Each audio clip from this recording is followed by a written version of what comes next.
Good afternoon. Good afternoon, everyone.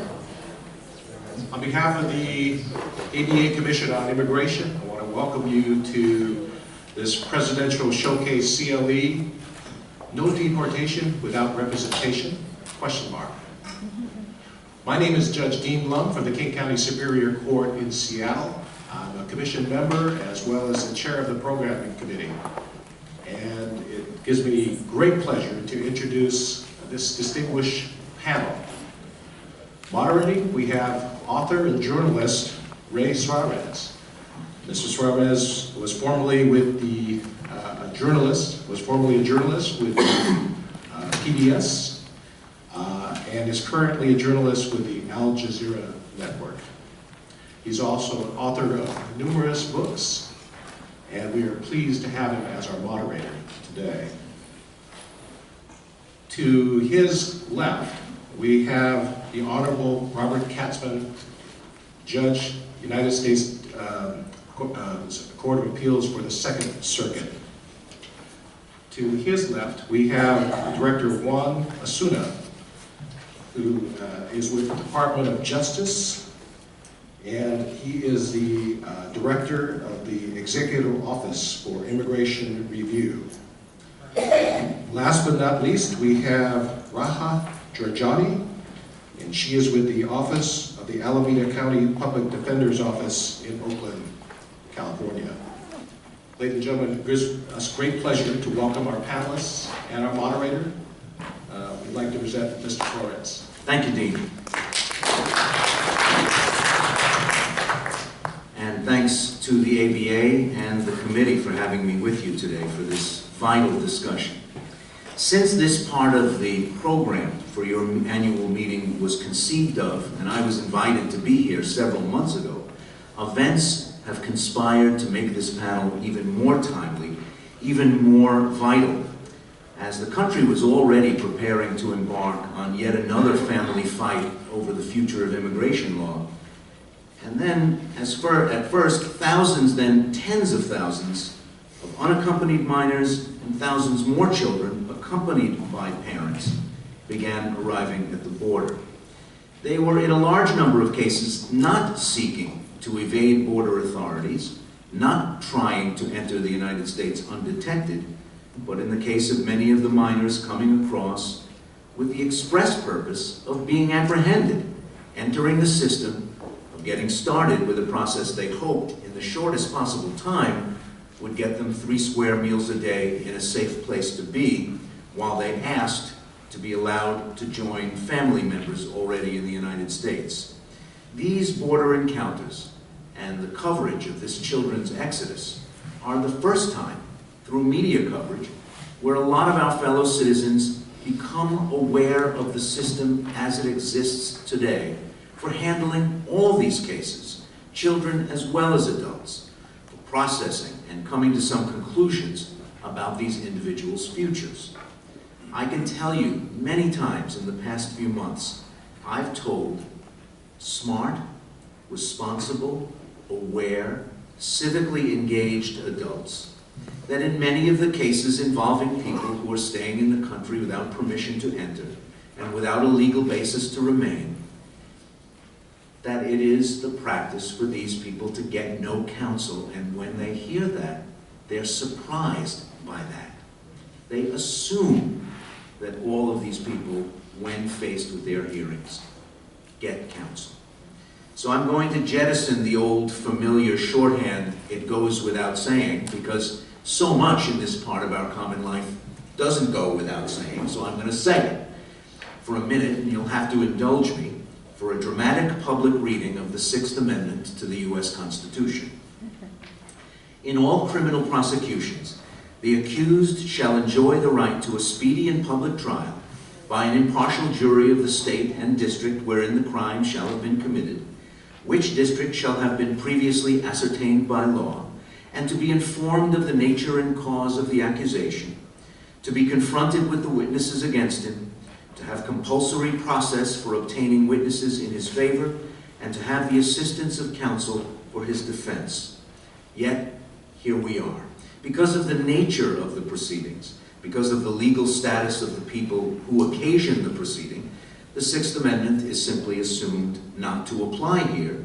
And frankly, given the nature of the backlog, the nature of the challenge, the numbers of people in the system, it is, at the moment, an open question how many Americans would be ready to quickly stand up a system in which these thousands, and now tens of thousands, would be granted counsel, since in most of these cases, it would involve even more public expense.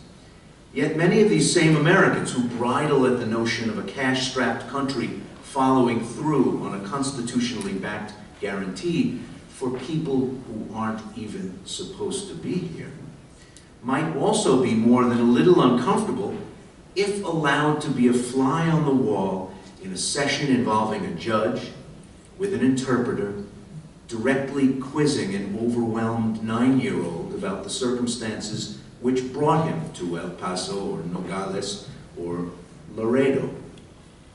For that matter, an arguably PTSD-stricken 22-year-old who in the same overwhelmed state might find himself alone in a room with nobody pulling on his end of the rope.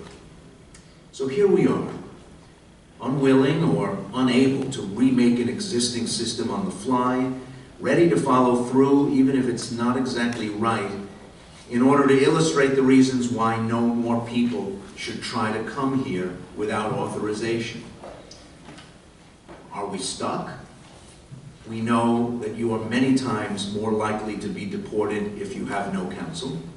We know that the conditions under which you are held, the likelihood of access to outside help, and the reception of your petition gets variable treatment from sector to sector, from courtroom to courtroom, and while I am not a lawyer, nor do I pretend to be in any way, I know that your profession raises an eyebrow in the face of caprice like this, having your outcome be based on circumstance rather than the facts at hand. Differential outcomes based on courtroom assignment or the judicial district that you happen to end up in that lands you back in your home country, at least in part, by accident. The manifold departures from criminal proceedings are stunning. Existing statute makes few significant distinctions between adults, youths, and children. Applications to remain in the country must be filled out in English. Plans are moving ahead for so-called rocket dockets, meant to expedite hearings for these thousands of arrivals. Seeing an individual move through the entire process in 10 days and shuttling people home. Perhaps justly, perhaps not, but in haste that is created by both logistical realities and the political passions of the moment. International law, American custom, and client-based strategy might all argue for trying to move these cases from an immigration context to an asylum-based context. Again, tough to do without counsel, but in the view of lawyers I've spoken with significantly greater chances of success. So in this session, we want to talk about what really awaits individuals picked up and entered into the immigration system, levels of representation, what we know about the burdens and challenges placed on the system by recent events, and policy innovation, promising models, and what it is we're looking for as a country, what's possible to provide, and what the public is looking for in this contentious corner of our shared public life. Saving money? Is that what we're looking for? Faster outcomes? A fairer process? Some of all those things, but not any one of those things solely? In short, is there a better way of doing what we're trying to do now? Each of our panelists will give a brief presentation. They will understand that they have been admonished in front of an audience by a non-jurist to keep their remarks brief. One thing broadcasters know about is brevity, that every moment beyond their allotted 10 minutes they take, they are picking out of the pockets of their fellow panelists and robbing you of the opportunity for open interrogation in a public forum. That is, your questions will not get asked or answered. So with that said, with the table thus laid, we begin with Judge Katzmann. I feel like saying in conclusion. Anyway, that was really an extraordinary introduction to this issue, and I think really so lays out the problem, which is how do we think about this issue? Do we think about it in terms of efficiency? Do we think about it in terms of human rights? Do we think about it in terms of constitutional guarantees? What is the interface between efficiency versus equity and fairness and effective administration of justice? And I think Ray's very well articulated the problem that we're facing, and that is how do we make trade-offs given scarce resources from the government's point of view, perhaps from the legal point of view. How do we ensure that process is adhered to? Because every person should be entitled to some kind of process, especially where there is a liberty interest at stake, as there is here. Just for a minute, I think many of you in this room, looking in this room, know of the work that I've been involved in recent years. But just by way of context for those of you who may not be familiar, when I became a judge in 1999 in the federal court, the percentage of cases that were immigration cases, percentage was minuscule. But by 2005, 2006, for a variety of reasons, after the 9/11 period and other factors involved, the docket of the Second Circuit in immigration cases rose to 40%. It's now down substantially, but still is a considerable percentage. And I was able to see, in case after case, the carnage that results when families and individuals don't have adequate counsel. And trying to think about how to deal with these issues fairly and effectively is something that very much troubled me, because I always had the sense that in many of these cases that if there had been a good lawyer, the outcome might have been different. The family might have not have been torn asunder. Because by the time that a case gets to the Court of Appeals, we have very limited, often have very limited leeway. The record that's made below, at the very outset, essentially seals the fate of many of the non-citizens in court. And we can only overturn a result below if the record has not is inadequate, if it's arbitrary or capricious, if there's an error in law. So having a good lawyer at the outset makes all the difference. And as we know, in this country, there is the problem of the absence of representation, that some more than 40% of non-citizens don't have representation,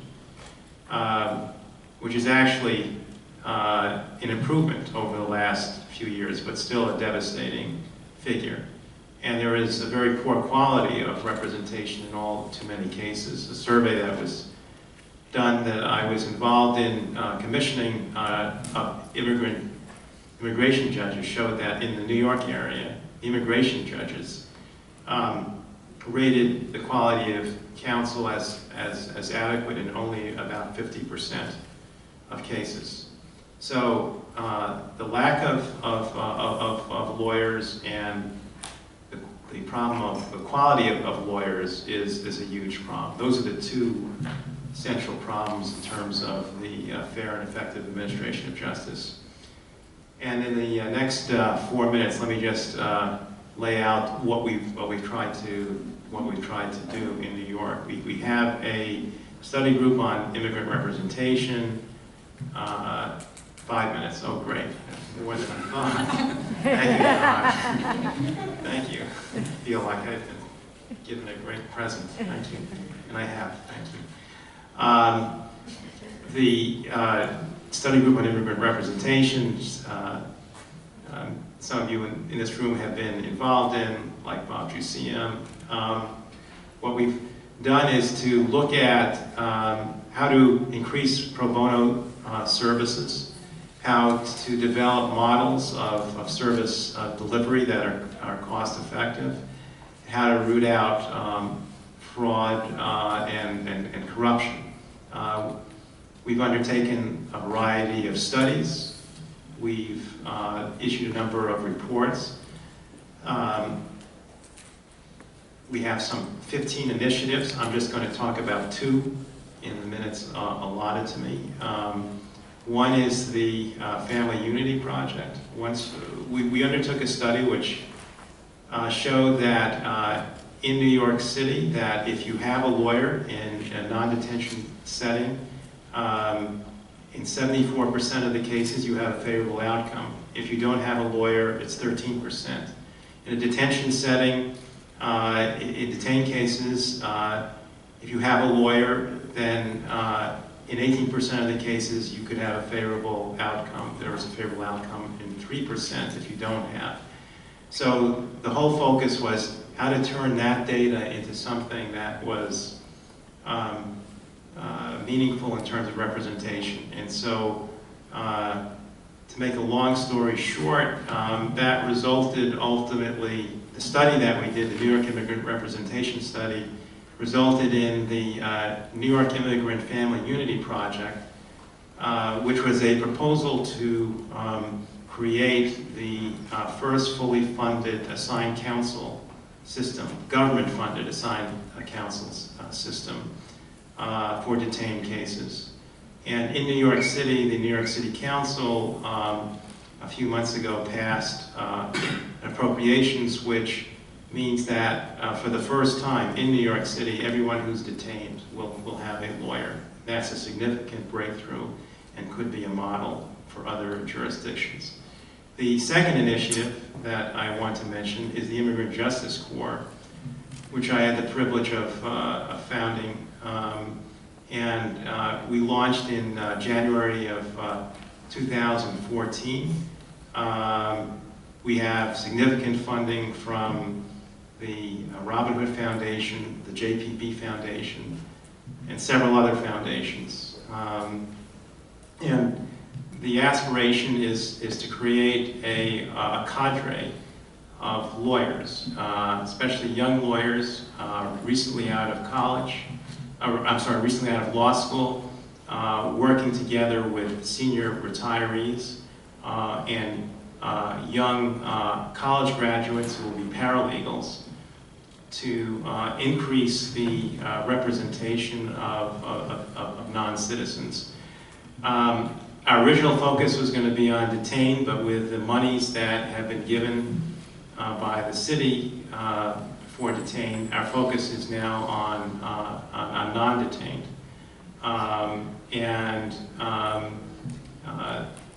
We hope over 3 years to essentially double the capacity of nonprofit providers as they now exist in these cases. And so by the 3rd year, we may have as many as 75 lawyers in the field.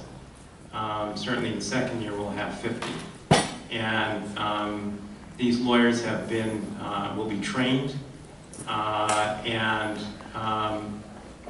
sent to nonprofit providers in clusters of 3 or 4. We have 6 or 7 nonprofit providers. If you want to know more about what we're doing, it's a national organization that is piloting in New York City. Go to our website, justicecorps.org, justicecorps.org. Our executive director is Rachel Tiven, and we've been talking to other cities that are interested in expanding. feel free to contact me as well. Thanks very much. Juan Osuna is Director of the Executive Office for Immigration Review. Correct. Thank you, Ray.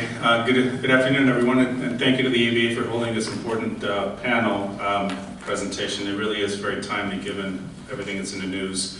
I'd like to just spend a few minutes just to let you know kind of where we've been, and then of course address the current situation that we're all familiar with. But the issue of representation in immigration proceedings has always been an interest to me in particular since I first joined the Board of Immigration Appeals many years ago, and I was really quite surprised in a bad way to see the levels of representation that we were seeing at that time. You know, and it really was not good, obviously, for the individuals, but also not good for the system to have what we were seeing. Luckily, as Judge Katzman said, things have improved. We still have a long way to go, but through the efforts of a lot of people, many of whom are in this room, and certainly examples like the remarkable work that Judge Katzman has done in New York, things have gotten better. The 60% representation rate that you're hearing, 40% non-represented rate, is not great, but given that just a few years ago those numbers were flipped, and it used to be 40% represented, it's 60% unrepresented, it is something that's going in the right direction. I would note that there's a little bit behind those numbers, which is that in non-detained settings, meaning people that are not detained while they're appearing for their hearings before immigration judges, the number is actually pretty good in many locations. It's on average close to around 70–75%, and in some locations, including Boston and a few other courts, it's upward of 90%. So that's actually very good. The bad news is that in detained locations, it's still pretty bad. About 25% of people are represented, people who are detained while they're awaiting their hearings before an immigration judge, which again is not good, but even that number is a little better than it used to be. Not long ago we were talking about 15–12% representation rates around the country. So there's been a lot of good work, but there's certainly plenty more to do.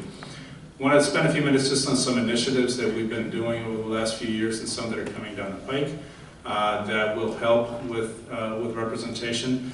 First, a lot of efforts have been involved within the interagency, meaning with us and DHS and some other agencies, on trying to go after the notarios, the bad, the individuals that really take advantage of immigrants in the court system, and an anti-notarial task force that we're working with has been quite effective at the local level in partnering with state and local law enforcement to put some of these bad actors out of business, and that's been a real good news thing that we've been able to do. As we're putting the bad guys out of business, so we want to encourage the good guys to step in and represent people. And there's a number of regulatory initiatives underway that will hopefully make it easier for lawyers to step up, even for non-lawyers that are accredited representatives, that we call them, to be able to step up and represent people. I think you'll be seeing some of those over the next few months coming out, and that's a good thing. And one thing that we've been able to do, which I think is also very positive, is that for the first time we've launched what we call Justice AmeriCorps, which is a partnership between the Department of Justice and AmeriCorps to provide government-funded counsel for primarily unaccompanied children, which of course is very timely given the current situation along the border. This project builds on a prior program that we established last year to provide counsel for people who are mentally incompetent in some locations around the country. And so this is our first foray, at least at the Justice Department, with government-paid lawyers, at least for these types of populations that we call vulnerable populations.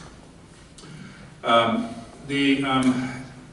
let's talk a little bit about the situation along the border, because that's obviously very relevant these days. The department, the Justice Department, along with our other federal agencies, have responded to the President's directive a few weeks ago in early July to surge resources, to prioritize the cases of people that are crossing the border in recent months. And that involves, as Ray said, not just unaccompanied children, but also families and single adults that have been crossing the border in numbers that we really haven't seen for a long time. What the court system has done is that we've responded to this directive by setting some new priorities in the court system. Up until now, the number one priority had been those individuals who were detained. For obvious reasons, there's a liberty interest there, and we want to prioritize those cases at the front of the line by making sure that there's enough resources to hear those cases promptly.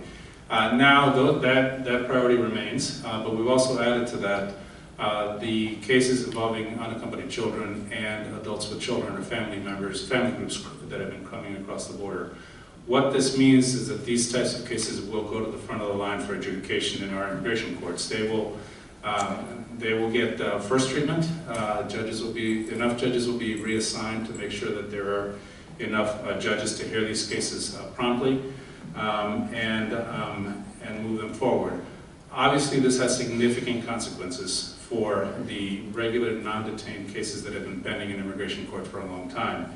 And we'll have to figure something out as to what to do with those. But these new priorities will be the priorities that we will be setting.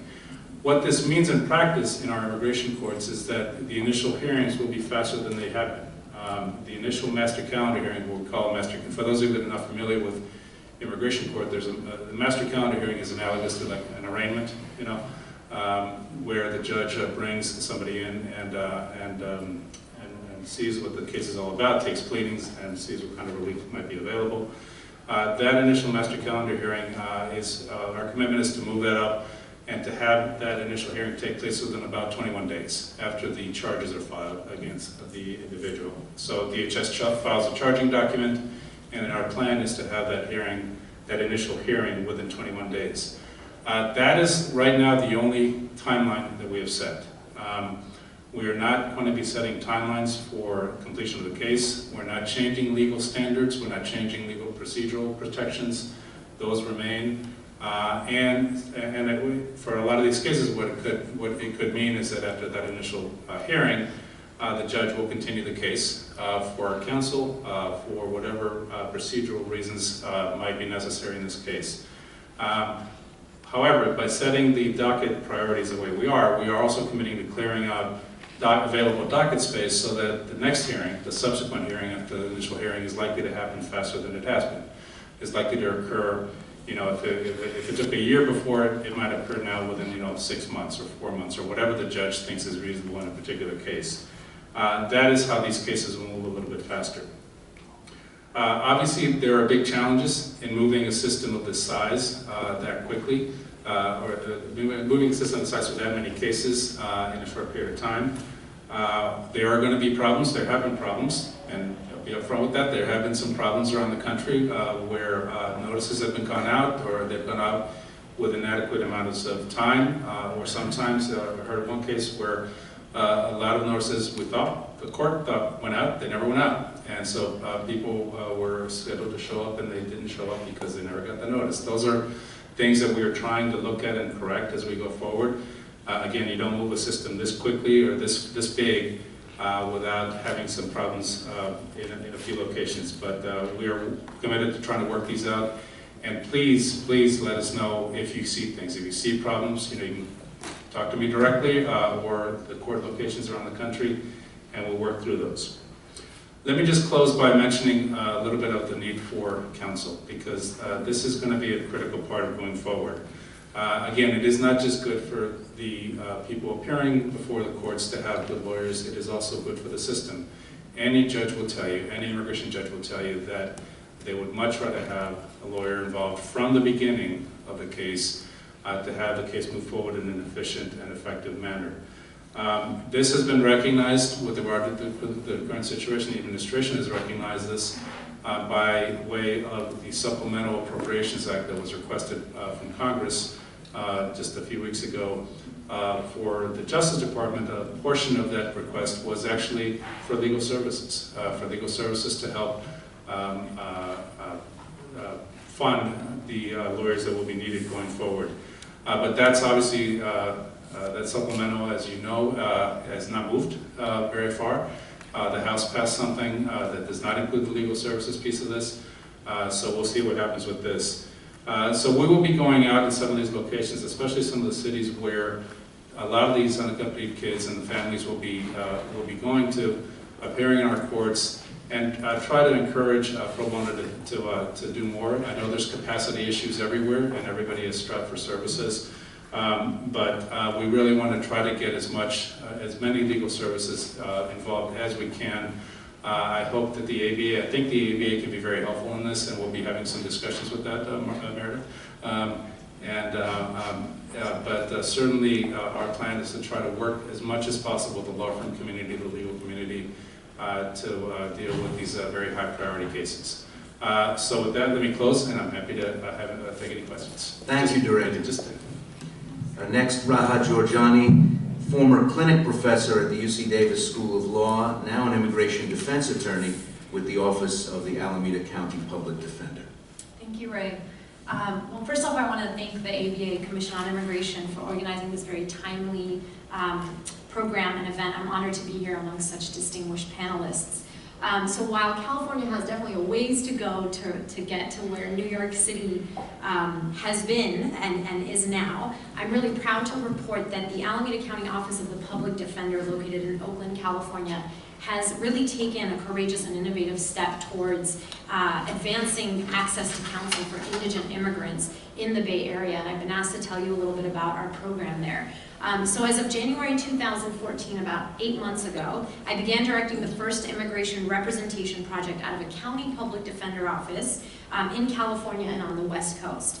What that means is that as the office's full-time immigration attorney, we've had in California immigration specialists who've been able to advise public defenders on immigration consequences, both pre-Padilla and then definitely after the Supreme Court's decision in Padilla v. Kentucky. But what's unique about this program is that I'm actually, aside from advising the public defenders on these consequences and having them in turn advise their clients, I'm able to actually represent a limited number of our public defender clients in their subsequent immigration proceedings.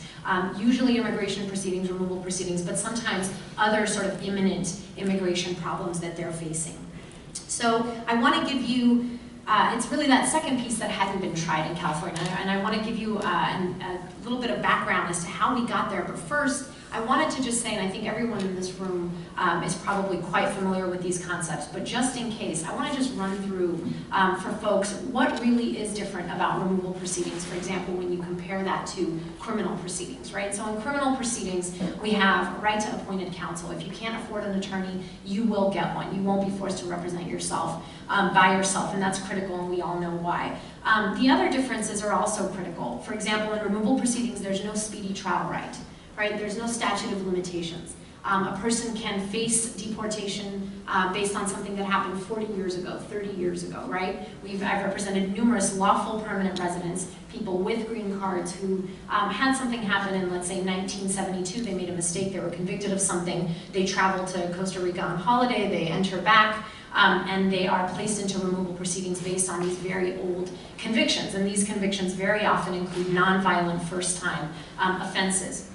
We don't really have a right to bail in the way that people in criminal proceedings do, because we have this thing called mandatory detention that is, we don't have time to talk about, but that's something that, for anyone that doesn't know, is something to look into. Mandatory detention means you don't have the right to present your case as to whether or not your continued detention is actually justified. And we don't really have a right to discovery. We have a couple of cases that have helped us out, Dent v. Holder in the Ninth Circuit. We have a lot of DHS attorneys that will work with us and get us information when we need it, but it's not an organized, statutory sort of right to discovery in the way that you'll see in criminal proceedings. And why is it so? Why is it, I guess, for me, as an advocate and an immigration attorney for nearly 10 years now, I've represented people in detention and deportation proceedings. It really does offend the sense of justice for people to have to represent themselves by themselves, particularly given all of the differences that I just laid out. And then additional problems. For example, people are held in remote areas. They don't have access to their families. They don't have access to even counsel that can provide limited assistance, right? Sometimes you need to gather evidence for your case, and if you're detained, that's going to be really hard for you to do. A lot of times you're shackled, so when you get to court, I've multiple times asked the deputies that are bringing in my clients, whether, can they have a pencil? Can this person who is expected to represent themselves have a pencil to really write something down, right? It's weird to think about how you would represent yourself if you can't even take notes as to what the judge is saying. I mean, I know these are very minute sort of details, but I think it's important for us to focus on the details so that they don't get lost in the shuffle. And then, we know about the complexity of immigration laws and how they've been compared to the tax code, right, in their complexity. And then we, of course, have additional problems like language barriers. So yes, you get an interpreter in immigration court, but when DHS counsel serves a pro se respondent with the charges or with the conviction documents or with a motion, those documents, and reasonably so, aren't interpreted into English. They're not translated into English. So if English is a problem for you, just by definition, if you have a language barrier and you don't have an attorney, there are ways that you absolutely cannot meaningfully defend yourself because you don't know what the documents are that are being passed. And you can't, for example, write your own motion or file an appeal. So those are that's kind of what we're dealing with. So how this program came about, and now I have 5 minutes. Oh dear. Am I talking too fast? No. Oh, good. Okay. I wanted to give you some background. So I've been a clinical professor I was a clinical professor for about 7 years at UC Davis School of Law. And during this time, I spent 1 day a week at the Alameda County Public Defender's Office, and I just advised them on immigration consequences of crimes. And here's what happened in the 4.5 years that I did that. 3 main things. The first thing is that I was able to familiarize myself with the public defender's world, to basically begin to speak in some limited way their lingo and to more intimately understand the challenges and constraints faced by public defenders and the larger system that they work in. The second thing is that throughout these 4.5 years, the culture in our office actually changed. And this was just by having an immigration attorney there part-time. Defenders, public defenders, criminal defense attorneys learned more about the immigration system. They began to understand our challenges as immigration advocates. They began to understand why, given the severity of immigration consequences, some of their clients would actually rather, if given the choice, do, for example, more time in jail and prison, and I see nodding heads, than to be torn away from their families at the end of that time. So they'd rather undergo, they're not trying to get sort of lenient treatment, they're actually saying, hey, we'd be willing to undergo more severe punishment than a citizen would if you can give us some hope that at the end of this we can either mitigate or avoid immigration consequences. And that was a really key thing to understand. And most importantly, when I say the culture changed, I mean that advice around immigration consequences went from being something that's kind of important to something that's really important to something that now I can genuinely say that almost every public defender, if not every public defender in my office, has told me that they don't know how they would practice without this advice. They don't see their practice as lawyers happening without being able to consult with an immigration attorney. They don't think they can be effective in their representation without that. And then the final thing is that during these 4.5 years, again, I was able to sort of identify the need, right? What is the need in our particular county, in our particular community, and where can we actually contribute more? And I will say it was fantastic to be able to tell my public defender, the public defender of Alameda County, Brendan Woods, to point to New York and say, look, it's not a crazy idea, people are doing it. I swear, it's not a harebrained scheme, really. People, all public defender offices in New York City now have more than one immigration attorney who's working in step with defense counsel to bring these critical services. So, how long do I have? You have about a couple minutes. Okay. So here's, just to give you an idea of how we're taking these cases, right? They are 100 criminal defense attorneys. I am one immigration attorney. So that's the reality. I'm advising all of them about consequences and then taking my own caseload. So the truth is that the program is not a huge program. We're not going to be able to make a huge dent in what's happening. But what's been really rewarding for me is that this group of people, right, public defenders, criminal defense counsel, who represent indigent clients, I don't think that there's another group for whom the idea of going up against, government counsel that has the government resources and government power behind it, right, and gets to be in proceedings day after day and sort of has that experience. I think it's really offensive to their sense of justice, right, to see their clients have to then defend themselves by themselves. So there could be no better group to have kind of gone to and say, hey look, these are our same clients, right? These are the same people that you just represented, and now they're going to be subject to another legal system where, again, this criminal conviction is coming into play. So when we wrote our minimum eligibility criteria and our case selection priorities, here's more or less how it goes. We have to focus on public defender clients. So you have to first undergo a criminal proceeding or a delinquency proceeding to get our services. And then we focus on vulnerable populations, we focus on the mentally ill, we focus on kids, and we focus on cases where immigration representation is actually needed to ensure the benefit of the bargain. And I'm going to use my last sort of minute to talk about that. Post Padilla v. Kentucky, right, the Supreme Court said you have to advise non-citizens of immigration consequences. Silence is not enough. You have to affirmatively give this advice. And since then, public defenders and other criminal defense counsel will be able to craft a plea that might avoid or mitigate an immigration consequence, right? And our clients really rely on that assurance that they're foregoing all of their rights, they're foregoing their right to go to trial, right? They're entering a plea, they're entering a bargain, and what they seek to get from that bargain is some mitigated immigration consequence. And a lot of times, we do this great work, we craft this plea, and then we send people off, and in the immigration side, they basically just get ordered removed because there's no one to really defend the plea that they made and ensure the benefit of the bargain that they made with the prosecution. So what's been beautiful about this project is that the public defender, again, is really seeing the immigration representation as part of a continuum of their representation in criminal proceedings. I have a lot more to say, but I think that's my 10 minutes. Great, thank you, Rana.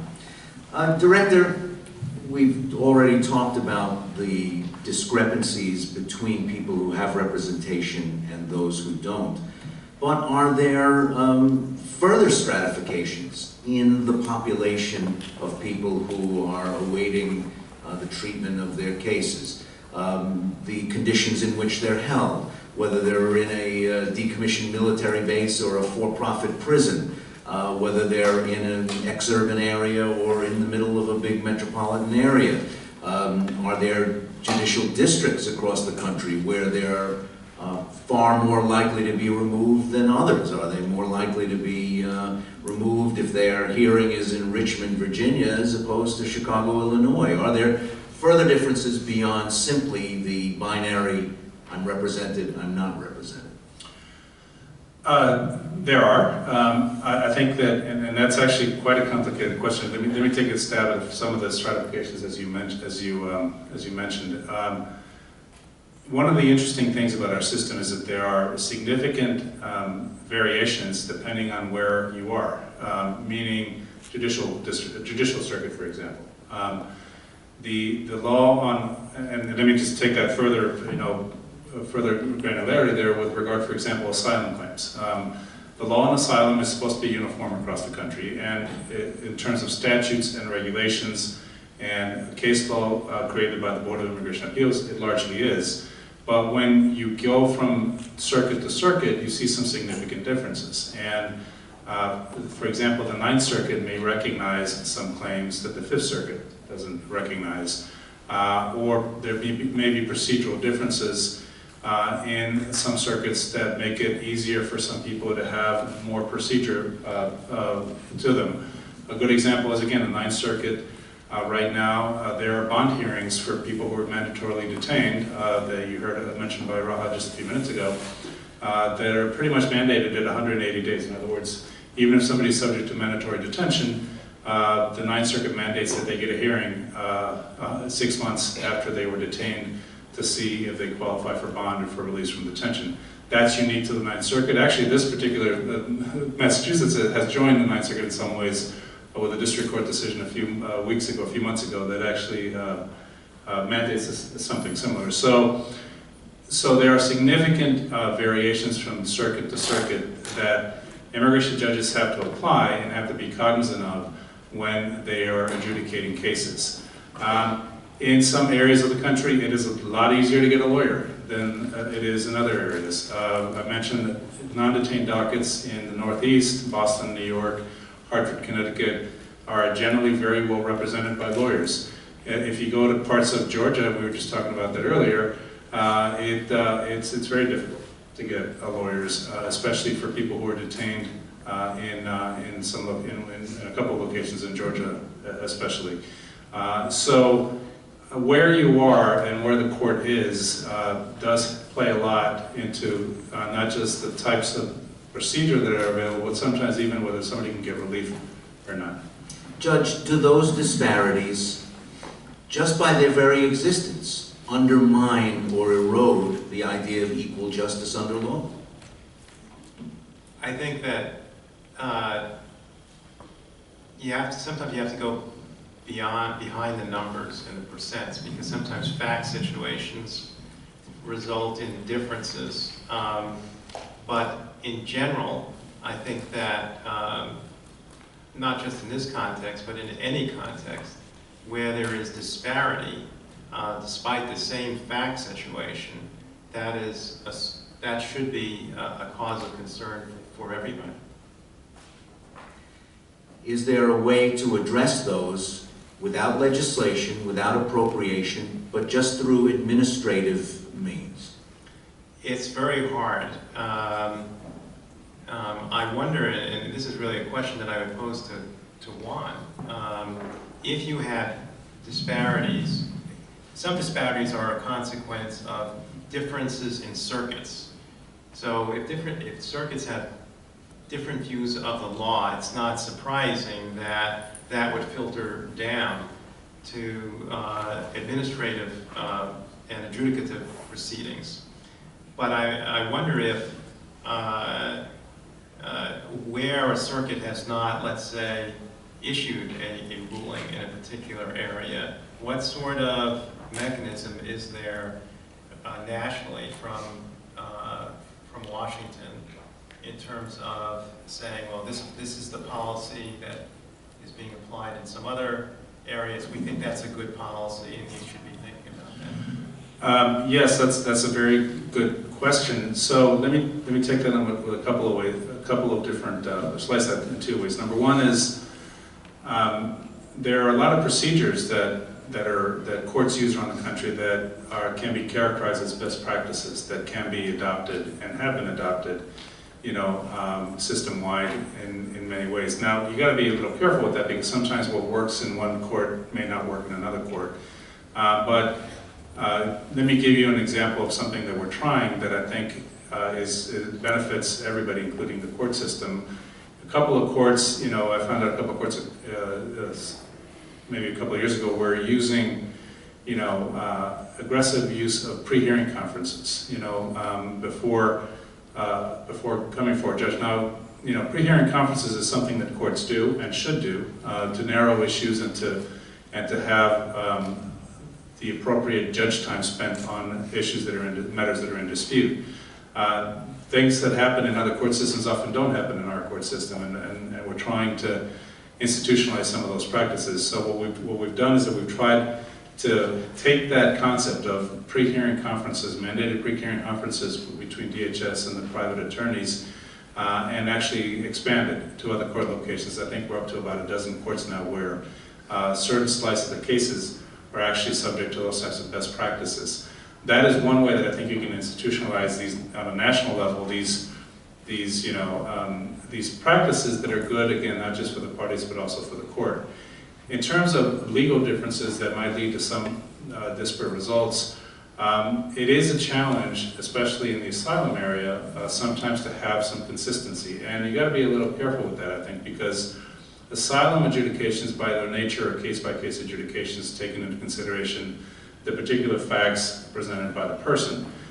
So you would expect some variation even in similar claims in the same court. What you don't want to have is wide variations, and there have been some studies some years ago that pointed to some wide variations. Even in the same court with similar nationality, with the same nationality, there were judges that were issuing, that were granting asylum, 80% of the time, and judges that were granting asylum 20% of the time. That's frankly just not acceptable. So how you deal with that is you deal with really in a couple of ways. Number one is training and mentoring. You take those judges and you see what are they doing that make may make them kind kind of outliers in terms of the caseload. And sometimes it's a legal issue, it's a training issue, sometimes it's a capacity issue, but you do what you can as a management manner to try to get those more consistency there, and it has worked. Those initial disparities that we identified a few years ago have actually been corrected in most areas, so that you can actually do quite a bit just with managing the caseload and mentoring and training judges that actually does have an effect. Beyond that, I agree with Judge Katzman that it's consistency is always something that you strive for, but it is pretty difficult without legislation or without something like that. And these days, I think with legislation, you just have to be careful what you ask for. Raha, recently I was doing interviews with immigration lawyers, and I was, well, maybe shocked is too strong a word, but surprised how difficult it was in many of their own reporting to see their clients. So we're talking about people who are in the process who actually have representation, but when they appear at the detention center to see their client, are often prevented from doing so. It was hard for me to establish how big a problem this is, but you know, it's a smoke-fire thing. I mean, you talk to a bunch of people and they all say the same thing. You start to see a pattern there and wonder just how often this happens. Can you see your clients? I see my clients. I promise you I see my clients.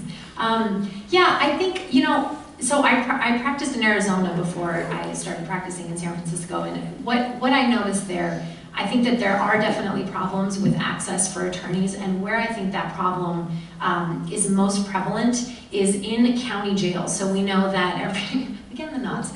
We know that a lot of non-citizens are held in county jails. We do have service processing centers and sort of federal detention facilities, right, that are run by Immigration and Customs Enforcement, but mostly we're contracting with county jails and prisons. And they actually don't understand always who we are or what our role is, right? So they're used to, again, criminal defense counsel coming in and visiting their client, but it's very different with immigration attorneys. And then when you come up against conditions of confinement issues, right, there's a lot of sort of pointing because the jail is saying talk to ICE, and ICE is saying, well, what do you mean? They're held at the jail. You need to talk to the jail, right? So it's sometimes, I think the accountability becomes more difficult and the access does become more difficult. I'd like to hear from all of you on public buy-in. Whether there's been an adequate conversation with the public that has to support and sustain a legal system over how this works, how it ideally would work, and how you have that conversation without running afoul of the current passions of the political debate over the fate of our immigration system.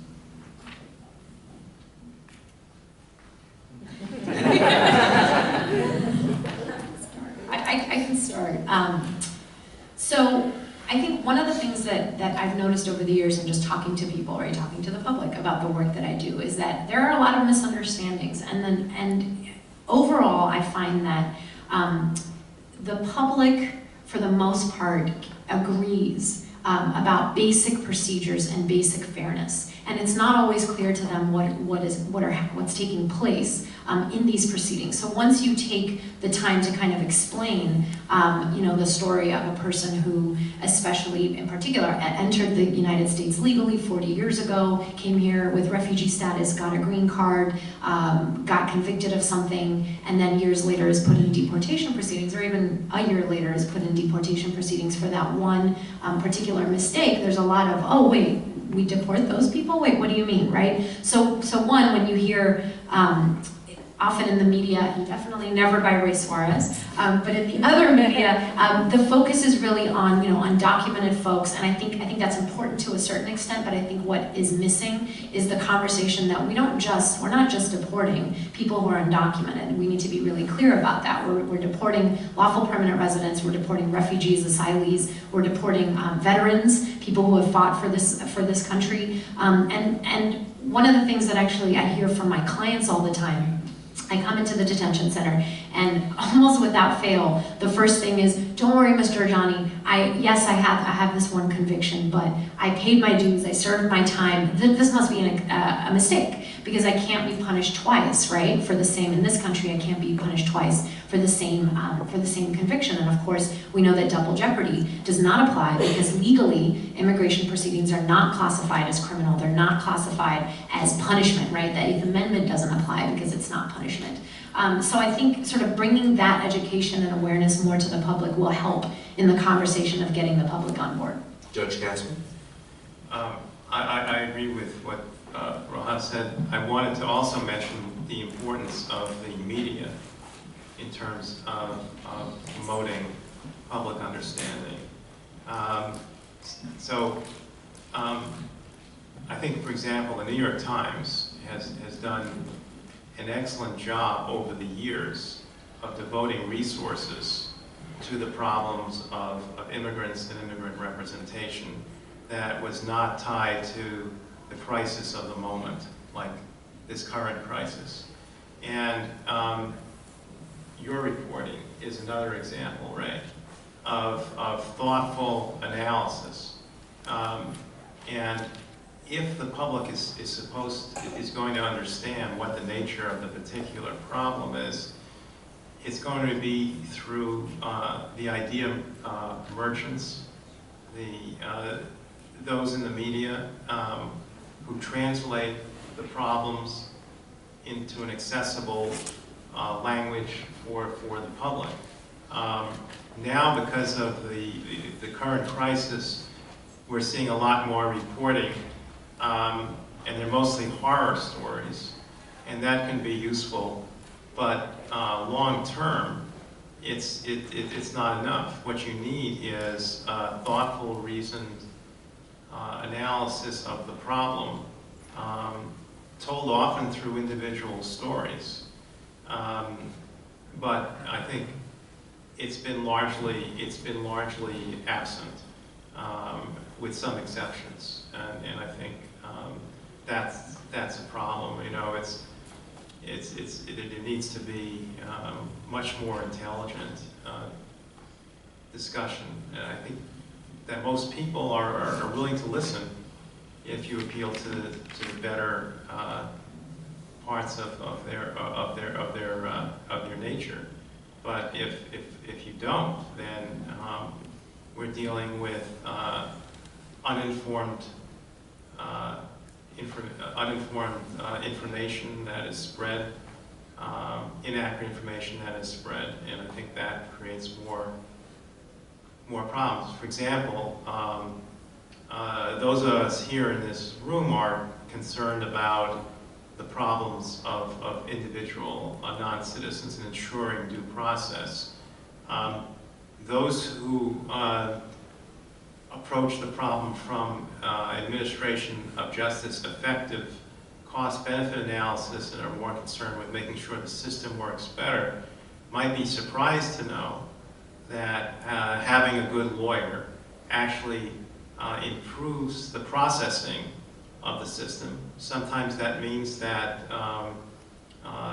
terminations of cases or deportation or whatever removal happen faster. And that's the kind of thing which the media tend not to report.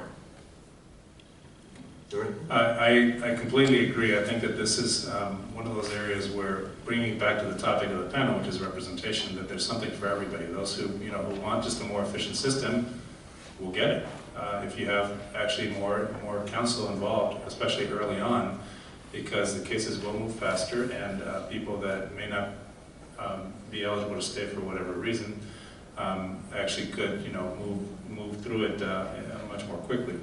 I do think that there has been some successful efforts made at making the case for immigration reform in general. Most of the poll numbers that I see show that there is wide agreement with what the president has said, which is that our system really is woefully out of whack and broken, as the phraseology goes.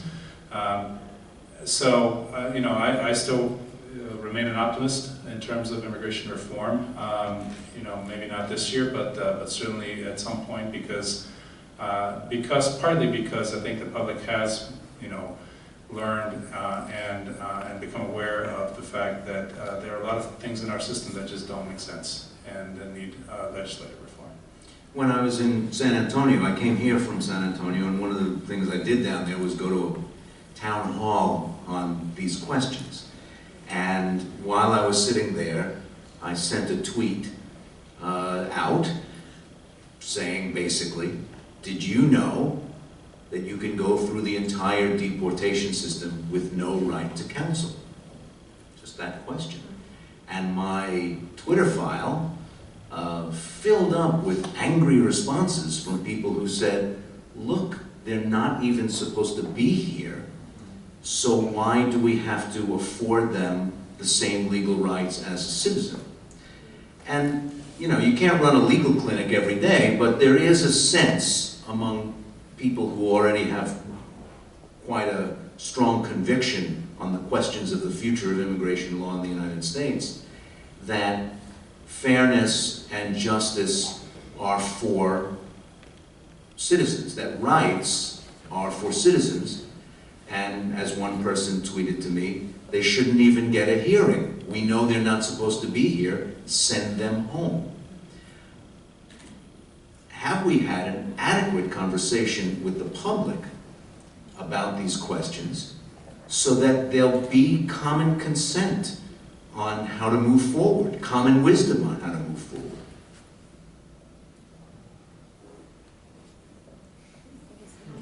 It's too easy to ask me. We're going to have to start. I'd be interested to hear what some of you in the audience who've been laboring in this field have to say.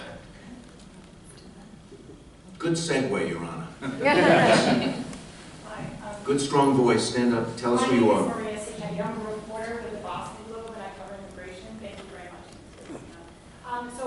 Listening here, and I'm a little bit concerned about what's missing from this conversation, which is the immigration system, unlike the civil and the criminal court system, even tax court, has an almost total lack of public transparency.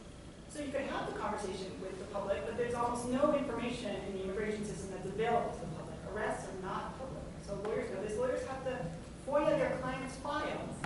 No one can go and read judges' decisions or look at the evidence in the files.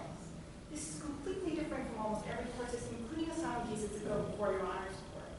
So I guess my question is, should there be more public transparency? Should you open the system up? This transparency is not just for us, but it's supposed to protect all of us. That's why it's in the other places. Director, could we do that? So, well, here, you may not like the answer, but we do try to be transparent, and we think that, we try to do a good job with that as much as possible. Here's one of the challenges that we have. Again, coming back to the asylum process, as many of you know, there are some provisions in regulation that protect confidentiality. And that we take those extremely seriously, because somebody coming to this country asking for asylum may be asking for asylum based on government persecution. In other words, the government and the whole country is persecuting them.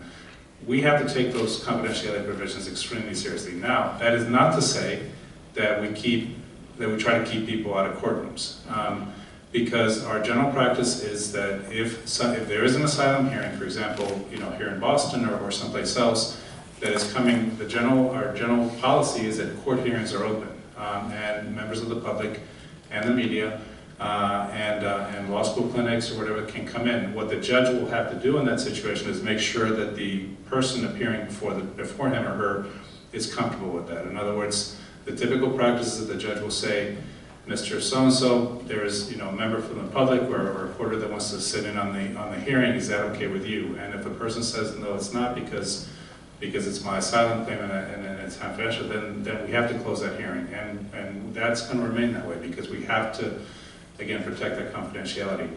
But I think that it's important to note that the premise is that the hearing is open. Sometimes we do have to close them because of the confidentiality protections, but the hearing is open. But what about her question about having to FOIA your own client's records because of the structural opacity of this process? So I know that sometimes lawyers representing people do have to FOIA their own clients' files. Sometimes not. Sometimes they're available, but it often is. Sometimes it's a workload issue. I mean, sometimes it is literally a resource issue in some courts. There's just not the capacity to have these files made available, just to anybody, or not just anybody, but at any request. Sometimes it is a FOIA issue. Sometimes it's a FOIA issue. Sometimes there's more of a process in some courts. But I recognize that is an issue in some areas. Yes. Yes, sir. You were next. I wanted to ask about sort of the analysis of when you said about your Twitter file was piling up with people saying, why do they have any rights, that only citizens should have some rights. But in the way the legal system works, it's a question of what rights anyone has. In criminal court, anyone has a right to a lawyer, right, whether they're citizen or non-citizen. In a lot of administrative proceedings, which immigration is, you don't have a right. You could be a citizen trying to get an H-1B visa for somebody, and you have no right to counsel. You're in tax court, you have no right to counsel. So if you're trying to persuade the public of something where you want a right to counsel, as opposed to a policy of providing counsel on a discretionary basis or on a governmental basis, how can you argue that there's a right to counsel under these proceedings when there would be no right to counsel in a corresponding administrative proceeding for a citizen or even in these proceedings? Well, to be clear, I wasn't arguing that there was a right to counsel. I was just asking whether people realized that you could be deported without access to counsel. Because I think, as someone who's covered immigration for a very long time, that a lot of people have no idea how that part of our justice system works. Max? This question is for Ms. Giorgiani.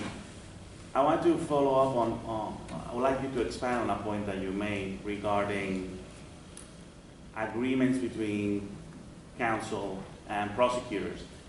I want to ask you, if it was a prosecution that began with an arrest, that person already went probably through Secure Communities program. They already have their fingerprints. Immigration already knows the person has been detained. Whatever agreement the state prosecutor or city prosecutor may have made, irrelevant. This is a federal issue. On that point, I would like for you to expand about the challenges about that. But in terms of the current crisis of these children that are right now here in this country, and the debate that is taking place in Congress of whether or not we should strike down asylum provisions of the anti-trafficking law of 2008, the expectation is that it would impact the children right now here. I want you to expand about that possibility and whether or not this crisis should impact the way we treat asylum seekers. Because it's not just send them back to their country. If they're asylum seekers, we have a society that allows people to come into this country and seek asylum. What do you think about the policy implications of that? Okay, that's a lot of questions. But let me start with the area that really is my expertise. Is not the children so much, but your question about defense counsel and the prosecution and entering into these agreements. So there's two things. First of all, even when ICE knows about someone, even through Secure Communities and therefore places a hold on them, that's going to then be honored by the county sheriff, and so that person we know is going to end up in removal proceedings. There's still so much that defense counsel can do, right, to avoid greater tragedies. So one thing is that, first of all, ICE erroneously places holds on people, and we have multiple times found citizens with ICE holds or lawful permanent residents with ICE holds that shouldn't have been there. So having somebody in an office that's sort of able to do that work makes an immediate impact in that way.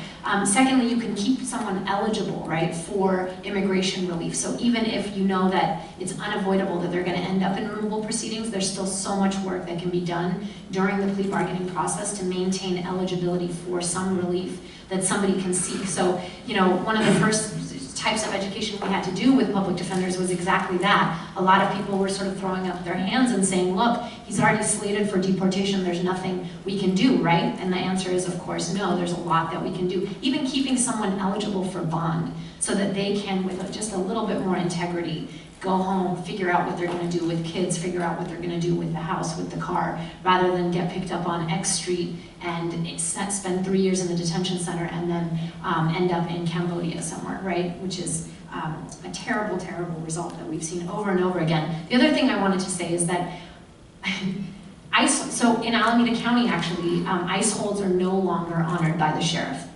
right? So there's actually a lot of both litigation and just a lot of advocacy around ICE holds not being honored for these reasons. We've known about, you know, victims, and prosecutors have written op-eds saying that they have heard from victims that they're not going to come forward, right, and report a case because they want some justice, but they don't want deportation of that loved one or of that father or of that person that could be providing them child support. They don't want that as the particular result. So actually, we do see this as spreading. Many counties in California and across the nation have actually stopped honoring those holds. So with or without secure communities, ICE has to actually, you know, go out to somebody's house in order to pick them up because they're not able to do it as readily from jails. Director. Just going on Rana's first point, which is really interesting, and one of the, you know, putting on our kind of more jurisprudential hat here is one of the very interesting areas of the law, I think these days, is the intersection of criminal law and immigration law.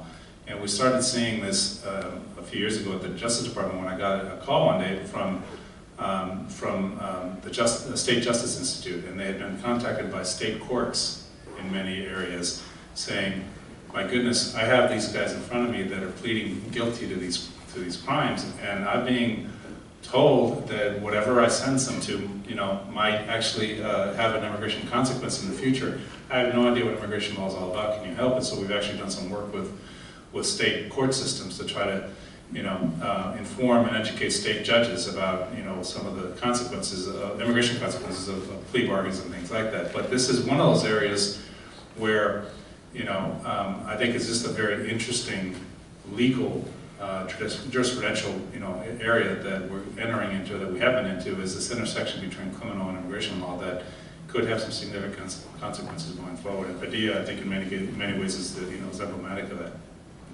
Max Trujillo also asked about the particular case of the children. Have you had to ramp up structures that simply didn't even exist before this latest explosion in the number of unaccompanied minors? And does that have consequences for the future of this? Well, sure. What we've had to do is not so much put new structures in place because, frankly, we have no money to do that. But what we've done is reprioritized and reassigned immigration judges to the cases of unaccompanied children and other folks that have been crossing the border in recent weeks. That has huge consequences that I haven't even wrapped my head around for just the system as a whole. That we're just going to have to, you know, deal with and figure out something for. But this is, it is not an overstatement, I don't think, to say that this border situation is a game changer. It is a huge game changer for the entire system and for policy and for everything to do with immigration up and down in this country. A game changer, Your Honor, except Congress, with the clock ticking, with the stakes very well understood, just went home. They allowed the clock to run out and they went home to run for office. Does this show, is this a monkey wrench short term in efforts to deal with the shortcomings of the process? And does it show a certain lack of seriousness about dealing with this issue? You know, as a judge, I'm actually not allowed to talk about what Congress does or doesn't do, whether it was a good thing or not. But I'd love to hear what some of you I asked you, knowing full well that that answer was a possibility, and I should point out that there are brothers and sisters of yours on the bench who feel no such restraint. Well, it is unfair to ask the judge that, but you can ask me that, and I will tell you that Congress is partly the cause of the cost and mess of the immigration court by failing to fund it adequately, by permitting as many as 50,000 cases relating to these kids be dumped on a system that does not have either prosecutors sufficient or responding counsel sufficient to deal with it in rapid time frame. But that's not why I stood up. I stood up because I disagreed with, as I heard you, your Twitter question, where you asked people, do you know you don't have a right to counsel in an immigration proceeding? And of course the answer is they may not have. But they do have a right to counsel, just not government paid counsel. And one thing the press does not adequately get across. Well, that's the difficulty with 140 characters, but I take your point. I understand, so I think you should do it on Facebook. Not but the point is that I want to take issue with yet another aspect of your presentation where you talked about that having no rights. Or people responded to you saying these people came in, they're illegal, they got here, they have no rights, why have hearings, send them out. The press can educate the public that the persons who we hear physically making the claim are persons. And the Fifth Amendment talks about no person shall be deprived. So it's not whether they got here illegally, if that's a conclusion you accept. Oh no, I was just saying No, that it showed me something about the distribution of public opinion on the issue, that was a sizable portion of the response. And my retort is that the press, which you asked, is the press doing enough? The press is not doing enough, because they are persons, and the whole Haitian case history from 78 to 85 was over personhood. And with respect to search, seizure, and forfeiture in the Fourth Amendment, question is, are they people within the meaning of the Fourth Amendment?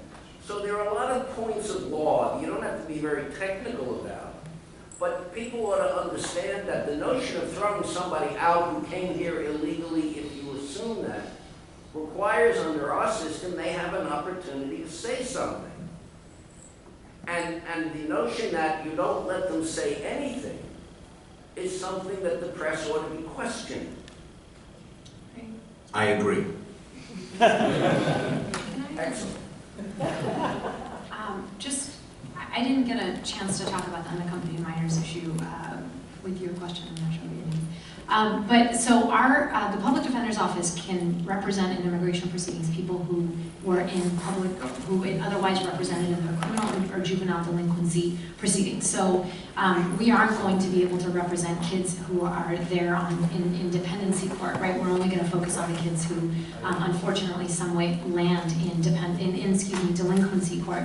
But I wanted to make two comments. One is that I do worry a little bit about the speeding up of these hearings for children. I feel I'm worried that we're going to be missing the types of relief, which is what you alluded to, the types of relief that these children are eligible for, and that by speeding it up, we're actually kind of creating a representation crisis, right? Because if we weren't speeding things up, we wouldn't have this accompanying crisis of who's going to represent them, who's going to represent them, and maybe we could take sort of more measured steps to sort of secure pro bono counsel for these kids. The other part of this conversation that, if I may be so bold, I think is always missing is that I think we need to look at the conditions, not only look at the conditions that cause children to flee, but also maybe reflect on our nation's foreign policies and practices that may also contribute to the conditions in home countries that these children and the adults that we're seeing are fleeing. That also needs to be part of our self-reflection as a nation.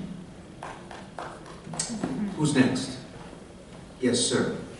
I'd like to ask, Mr. Guy, have you in the Public Defender's Office engaged the Alameda County Bar Association to supplement your resources as you do with juveniles?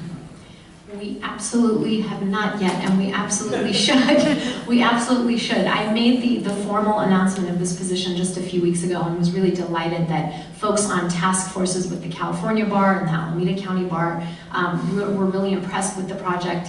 So yes, duly noted, and I would encourage other folks to go to their county bar associations. You have a model you're following? We are making it up as we go along for us, but I think the main model is what's happened in New York City. And actually, you know, people have written about, Peter Markowitz has a document, and many people have worked on it, where it's a protocol for sort of public defender's offices actually getting more involved. So if you want to contact me, I'd be happy to provide that. That's the crux of my question. Yes, absolutely. Director, how do you respond to Ms. Giorgiani's concerns about speeding up the process?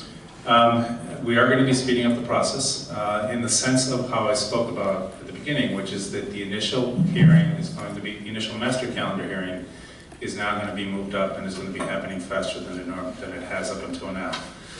That is the only timeline that we have set. So what that will mean is that that the initial, again, that initial hearing will happen much more quickly. However, we are not changing, you know, procedural standards. We're not changing legal standards for continuances, for things like that. So if I trust our judges to be able to make that call at the first hearing, that if a child, especially, or somebody else needs a continuance to get a lawyer or to prepare an application or to talk to a family member or something like that, that they will make that appropriate call. So do you reject the suggestion that speed may not be the friend of some of these petitions? I think that it depends what you're talking about with speed. For example, and let me just give you a very concrete example. I think that if you look at the bill that the House passed, you know, before they went on their vacation, that talked about hearings within 7 days, that's not going to work. I mean, that's just not, that is completely unreasonable in terms of what these cases call for. However, having that initial hearing, I think, speeded up to the time that we're talking about, with the knowledge that the judges will make the call as to where, when a continuance is called for and what length it's called for, and that there's enough protections in the system to be able to correct any errors that come up. I do think is reasonable given the President's directive on the border crisis. It's going to be, you know, we're going to need to watch this. I mean, you know, it's a big effort to move. There's a ton of cases. There's inadequate lawyers, inadequate counsel available, and that's one of the things that we're going to try to work on. But I do want to, you know, encourage the thought that speeding up can be done in the sense of moving hearing dates up and compressing time schedules and still doing it in a way that protects due process and procedural rights. Judge, at the outset you mentioned that you're a downstream user of what comes out of these courts. Does a sped up process give you concern? What I think is essential is that whatever process that does occur be a process in which there is full deliberation. We had a system many years ago which Juan Osuna really cleaned up, where there was inadequate process. BIA, the Board of Immigration Appeals, when it got cases, would have one judge rather than 3 judges reviewing. There would be sometimes 2 sentence or two words or 2 sentence, 1 sentence orders. And the courts of appeals throughout the country, mine included, said this is inadequate. And so we would do well to think about recent history in the last 10 years, and we should not go back, and we should not create a system which has the consequence of going back to all of the problems that Juan and some of his colleagues had to fix. Yes. Realize we're coming to the end, but I have a few comments or additions and also some questions that we may or may not get to. So first of all, Speed through the first okay, to I get to will the be very last. quick. First of all, I have a response to your Twitter question, and also I'm sorry that Bob Ducien has left, but the response you might want to give is that some of these people do have a right to be here. Some of them are U.S. citizens. Some of them absolutely have a legal right under our system to remain here, and they have a right to assert that in immigration court and in the federal courts. And some of them are us, and some of them have been our relatives, and so that's one answer for that. To what the judge said about the cases being sealed initially, I'm an immigration lawyer in the public defender's office, and the cases oftentimes are sealed in the criminal court. So that's another reason why it's so important really to have criminal advice in immigration in the criminal court. And actually that makes immigration advice, in my experience in criminal court, makes that system work better too, because clients take pleas that they otherwise might not take right away. Prosecutors agree to things that they might not agree to otherwise. Let's see, another point, for Raha, another issue that she didn't mention that's different between the criminal system and the immigration system is that in the immigration system, people can be deported in absentia, and this really points to Director Osuna's point about why it's so important to have notice to the clients, because to the respondents in immigration court, if there's no notice and they don't show up, they could be ordered deported in absentia, and then for years they'll have removal orders issued against them. Let's see. And your question? Well, I guess I have two questions, and I don't know whether maybe afterwards we can talk. Pick your favorite one. Yes. Well, to Judge Katzman, the question was why the docket has decreased, and to Director Osuna, the question is how can we encourage the immigration judges to meet with us so that we can help them learn. Really, the law is developing very quickly, and we'd be love to meet with immigration judges, but oftentimes they will not meet with us. So I'll stop there. Thank you.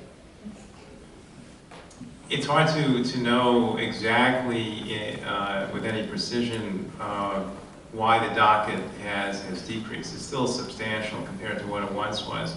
I think there are a few reasons. One is, principal reason is that as the law of the circuit has developed over the past few years, with the aid of more recent decisions of the BIA, that's given more certainty to lawyers as to what their options are.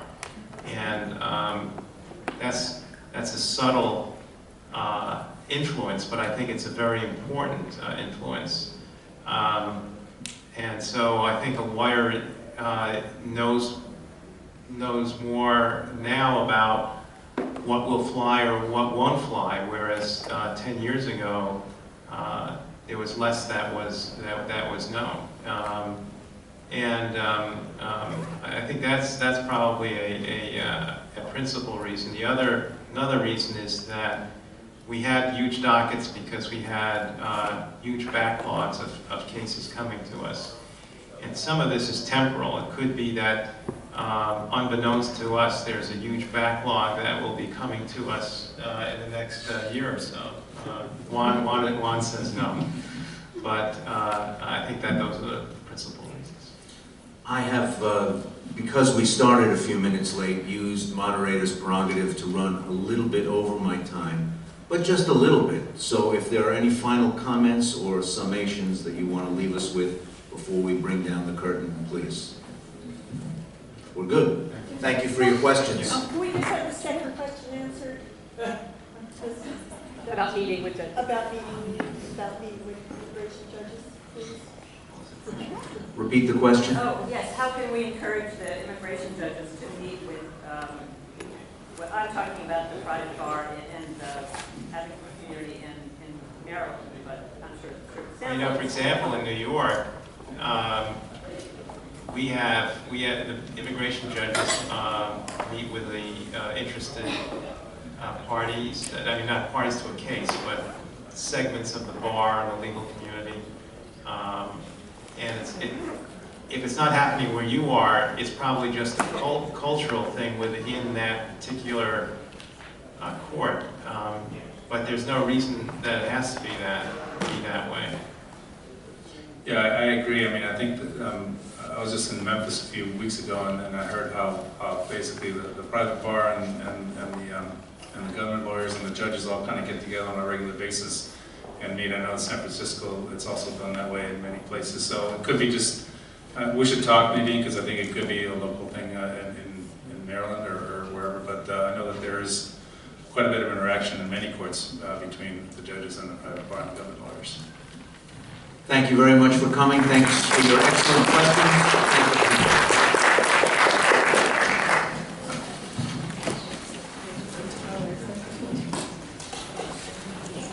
And watch Al Jazeera America. Yeah,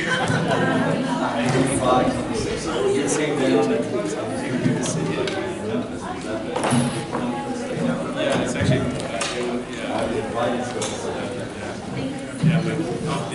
actually, that's when I saw it. This time tomorrow.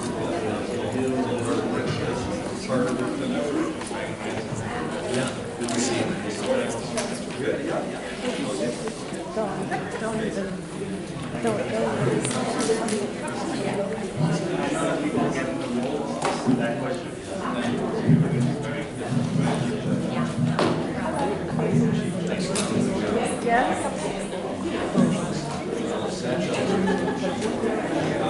No, in Washington, D.C.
Yes. Hey, good to see you. Good to see you. Thanks. Young lady.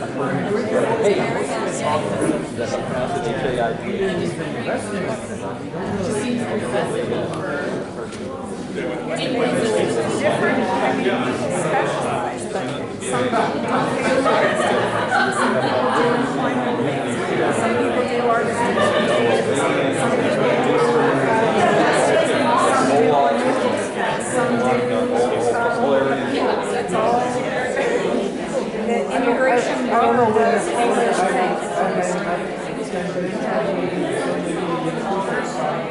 if I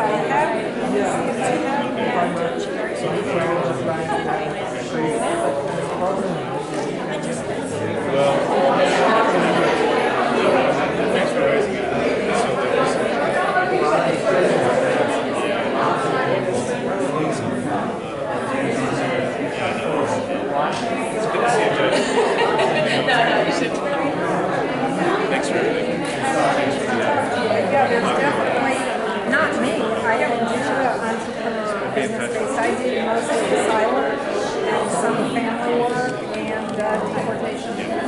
But I have colleagues certainly who do that work. And from each other, the goal is not for everyone to try to do everything and be bad at it, but to help clients get with the right representation for their matter. I really do think, That's it. You're welcome. Good talking with you. validity of this play should be determined to be the consistency issue, being a standard out there, especially with these cases. We're actually trying to get a project like works and like raw historical Boston, and so without some sort of status on this, we have something to report. Oh, absolutely. This person.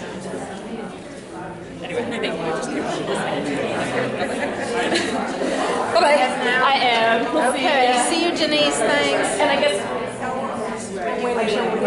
talking again. Yeah.